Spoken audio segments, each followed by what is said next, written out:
دین vibes, دین کی آواز۔ بھئی حالات کا بنانے والا، بھیجنے والا اللہ رب العزت ہے، وہ مغیر الاحوال ہیں۔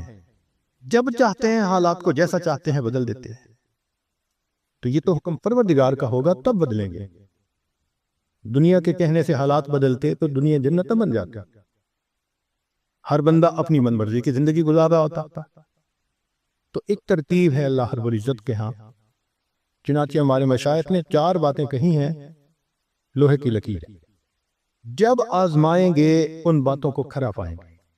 پہلی بات کہ جو شخص اپنے اعمال کو سنوار لیتا ہے اللہ تعالیٰ اس کے حالات کو سنوار لیتے ہیں۔ جو شخص اپنے اعمال کو سنوار لیتا ہے اللہ تعالیٰ اس کے حالات کو سنوار لیتے ہیں۔ ہم اس کوشش میں لگے ہوئے ہیں کہ حالات پہلے سنوریں پھر اعمال سنواریں۔ آپ بات کریں دوست سے، بھئی آپ مسجد میں نظر نہیں آتے، کچھ کاروباری حالات ٹھیک نہیں، ٹھیک ہو گئے تو میں مسجد میں آؤں گا۔ یعنی ہم چاہتے ہیں حالات پہلے ٹھیک ہو، اعمال بعد میں ٹھیک ہو۔ کیسے ترتیب الٹ سکتے ہیں؟ چنانچہ جسے دیکھیے وہ اسی کوشش پہ لگا ہوا ہے کہ پہلے حالات ٹھیک ہوں بعد میں اعمال ٹھیک کریں گے۔ تو ترتیب ہی الٹی ہم کرتے پھر رہے ہیں۔ اعمال کو جو شخص سنوار لیتا ہے اللہ تعالیٰ اس کے حالات کو سنوار دیتے ہیں۔ اعمال بگڑیں گے، حالات بگڑیں گے۔ جب کہا میں نے کہ یا اللہ تو میرا حال دیکھ، جب کہا میں نے کہ یا اللہ تو میرا حال دیکھ، حکم آیا میرے بندے نام اعمال دیکھ۔ ہم حالات کا تو شکوہ کرتے ہیں، اپنے عمل تو نہیں نہ دیکھتے۔ تو اعمال کو سنوارنے سے اللہ تعالیٰ حالات کو سنوار دیتے ہیں۔ ہم اپنے اندر تقوی اور صبر و ضبط پیدا کریں، اللہ رب العزت ہر دور اور ہر زمانے میں تقوی اور صبر والے بندے کو فرش سے اٹھائیں گے، عرش کے اوپر بٹھائیں گے، تخت کے اوپر بٹھائیں گے۔ اب تقوی اور صبر کی طرف تو ہم آتے نہیں، چاہتے ہیں زندگی تو رہے جیسے ہم گزار رہے ہیں، حالات سیدھے ہو جائیں۔ کیسے حالات سیدھے ہو سکتے ہیں؟ سمپل سی مثال ہے کہ بجلی سے ایک مشین چلتی ہے، اب ایک بندہ مشین کو روکنا چاہتا ہے، ایک ہی ترتیب ہے کہ پیچھے سے بٹن بند کرو۔ آپ بٹن بند نہیں کریں گے، ہاتھ سے مشین کو پکڑ کے روکنے کی کوشش کریں گے، ہاتھ کٹوا بیٹھیں گے، سارا دن زور آزمائی کریں گے، مشین کہاں رکے گی؟ تو عقل مند بندہ مشین کو پکڑ کے نہیں کھڑا ہوتا، وہ سوئچ کو بند کرتا ہے۔ حالات کا سوئچ اللہ رب العزت کے ہاتھ میں ہے۔ تو ادھر رجوع کرنے کی بجائے کہ اللہ حالات کو ٹھیک کر دیجئے، ہم حالات کی مشین کے ساتھ کشتی کر رہے ہیں۔ کون ہمیں عقل مند کہے؟ تو پہلی بات، جو شخص اپنے اعمال کو ٹھیک کر لیتا ہے اللہ رب العزت اس کے حالات کو ٹھیک کر دیتے ہیں۔ دوسری بات، جو شخص اپنی آخرت کو سنوار لیتا ہے اللہ تعالیٰ اس کی دنیا کو سنوار دیتے ہیں۔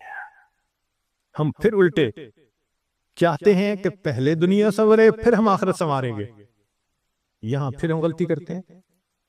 دن رات دنیا سنوارنے میں لگے ہوئے ہیں، پزل بنی ہوئی ہے، ایک حصہ جوڑتے ہیں تو دوسرا ٹوٹتا ہے، وہ توڑتے ہیں تو پہلا ٹوٹتا ہے، ہر بندہ لگا ہوا ہے اسی کوشش میں۔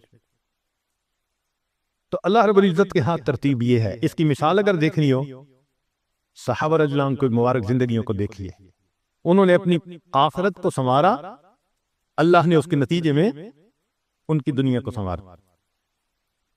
بات کیا تھی کہ نہ کیسر و کسرا سے ڈرے، چند وہ لوگ تھے اونٹوں کے چرانے والے، اور جن کو کافور پہ ہوتا تھا نمک کا دھوکا، بن گئے دنیا کی تقدیر بدلنے والے۔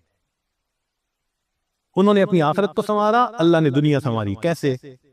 اطمینان، اتنا اطمینان کہ یمن سے جوان عورت چلتی ہے اور مدینہ طیبہ پہنچتی ہے، اور پورے راستے میں کوئی اس کی طرف آنکھ اٹھا کر دیکھنے والا نہیں ہوتا۔ اللہ نے مال و دولت کے اتنے ڈھیر عطا کیے تھے، انس اللہ عنہ کہتے ہیں کہ میں لکڑی کاٹنے والے کلہاڑے سے سونے کی اینٹوں کو توڑا کرتا تھا۔ اب لکڑی کے کلہاڑے سے جو سونا ٹوٹے گا وہ تولوں میں اور گراموں میں تو نہیں نہ ہو سکتا۔ اللہ نے اتنی دولت ان کے قدموں میں ڈال دی تھی۔ بچہ پیدا ہوتا تھا، اس کا روزینہ متعین تھا۔ سیدنا عمر رضی اللہ عنہ نے ایک رات دیکھا، ایک عورت چھوٹے سے بچے کو روٹی کا ٹکڑا کھلانے کی کوشش کر رہی ہے، بچہ رو رہا ہے۔ پوچھا کیوں کر رہی ہو؟ کہنے لگی کہ امیر المومنین نے قانون بنایا ہوا ہے کہ جب بچہ دودھ چھوڑے گا پھر ہم بیت المال سے روزینہ متعین کریں گے، تو میں کوشش کر رہی ہوں۔ عمر اللہ عنہ آئے، بہت روئے۔ صحابہ کہتے ہیں کہ اس دن فجر کی نماز پڑھائی، عراق کے اندر اتنا گریہ اور بکا تھا کہ ہمیں سمجھنا مشکل ہو رہا تھا، اتنا رو رہے تھے۔ ہم حیران تھے آج امیر المومنین کو کیا ہوا۔ نماز پڑھانے کے بعد منبر پر بیٹھے، عمر کے اوپر اللہ رحم کرے، اس نے کتنے بچوں کی جان لی ہوگی۔ مقصد یہ تھا کہ میں نے جو یہ قانون بنایا تو کتنی ماؤں نے معصوم بچوں کے دودھ چھڑوائے ہوں گے اور وہ دودھ سے محروم ہوں گے میری وجہ سے۔ پھر اعلان فرمایا کوئی ماں بچے کو دودھ جلدی مت چھڑوائے، جس دن بچہ پیدا ہوگا اسی دن بیت المال سے وظیفہ متعین کر دیا جائے گا۔ آج سے 1400 سال پہلے تو انہوں نے اپنی آخرت کو سنوارا، رب کریم نے اس کے بدلے ان کی دنیا کو سنوار دیا۔ قرآن مجید میں اللہ تعالیٰ فرماتے ہیں وَلَوْ أَنَّ أَهْلَ الْقُرَىٰ آمَنُوا وَاتَّقَوْا، اگر یہ بستی دیسوں والے ایمان لاتے، تقوی کو اختیار کرتے، لَفَتَحْنَا عَلَيْهِمْ بَرَكَاتٍ مِّنَ السَّمَاءِ، ہم ان کے لیے آسمان سے برکتوں کے دروازے کھول دیتے۔ تو ترتیب یہی ہے کہ جو آخرت کو سنوارتا ہے اس کوشش میں لگتا ہے، دنیا اس کا سایہ ہے۔ اللہ دنیا کو خود بخود سنوار دیتے ہیں، اللہ سے محنت نہیں کرنی پڑتی۔